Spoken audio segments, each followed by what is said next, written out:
When the line between peace and terror was crossed, the world watched, but only two women stepped forward to draw a new one in blood and fire. This is Operation Sindoor. In a world growing numb to terror, one nation stood up. After decades of deceit, sheltering of terror outfits, and glorification of extremists as martyrs, Operation Sindoor was born. Not out of hatred, but out of necessity.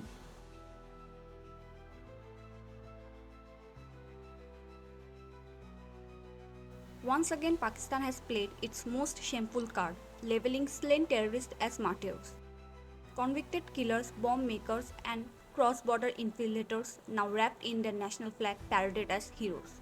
They say it's a fight for freedom, but the world knows these are not freedom fighters, these are pawns in a long-standing game of death and deception.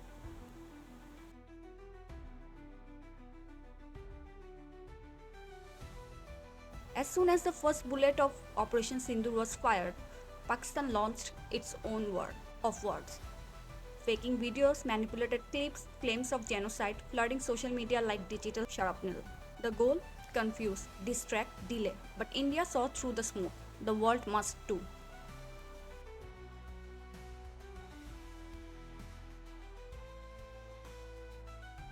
The name itself will give you goosebumps if you know the reason behind it.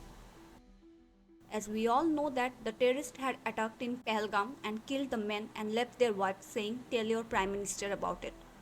Sindoor is considered as the most important part of a married woman, and those terrorists wiped it off from many Indian women's life.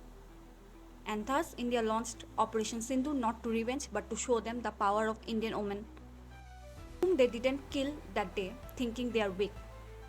So this time, India sent their two strongest women to show them what women actually can do. Colonel Sophia Qureshi and Wing Commander Byomika Singh, two women, forged in discipline, leading one of the most precision-driven counter-terror strike India has ever executed. This wasn't a war. This was a clean surgical response, every move based on intelligence, every shot fired to neutralize a direct threat. Operation Sindoor was a scarlet line drawn to say enough, and most importantly, the attacks were only done on the terrorist campsites. So those people who are believing the fake news that India has attacked on civilians, please know that it's all a lie. There was no such attacks on civilians. It was only planned to uproot the terrorist camps from Pakistan.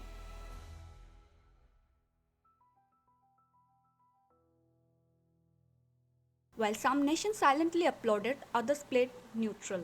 And some tragically echoed Pakistan's cries of victimhood, turning a blind eye to decades of terror funding and safe havens.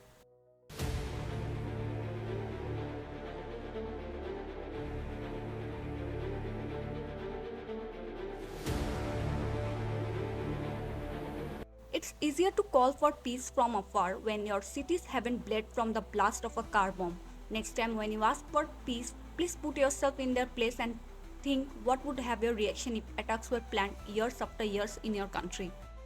And why people are only asking India to have peace? Why no to Pakistan? When actually they are the main culprit.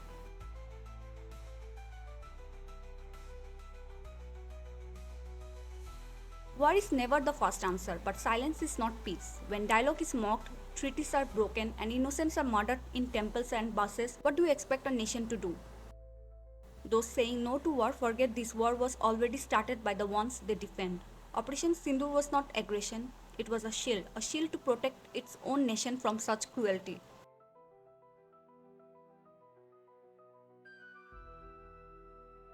For too long, global platforms have danced around the truth. Pakistan shelters terrorists, it funds them, trains them, glorifies them. If the world remains neutral, it becomes complicit. Terrorism isn't regional, it's a global virus, and every safe haven is a future battleground.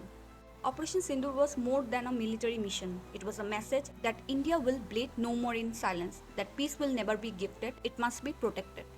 And to the world, silence is not diplomacy, it's cowardness. Wake up before your turn comes. It is high time the world stop pretending not to see. Pakistan is not just a neighbor to terror, it is a landlord. It shelters, nurtures, and funds those who thrive on bloodshed. From the mountains of Poonch to the hotels in Karachi, the masterminds of global terror rest easy, protected by a state that wears the mask of diplomacy and the armor of deceit. How many more attacks? How many more innocent lives? Its time for silence is over. The time for reaction is now. Every nation that still values peace must demand answers, must demand accountability. Because if terror has a safe haven today, it will find your doorstep tomorrow. Pakistan must no longer be treated as a misunderstood democracy or a victim of its own instability. The truth is bare and the world knows it. Terror calls thrive in its cities, jihad is whispered in its classrooms. Killers are not just protected, they are celebrated. When a nation gives shelter to terror, funds its operations, trains its soldiers, and shields its masterminds from justice, that nation is not a bystander, it is a sponsor. It is time for the global community, the United Nations, the United States, the European Union, and every voice of reason to do what should have been done long ago. Declare Pakistan a state sponsor of terrorism. No more aid, no more diplomatic excuses, no more blindfolds. Because when the cost of inaction is measured in coffins and bomb craters, silence is complicity. So here comes the end of the video. Do let us know your opinion about the current situation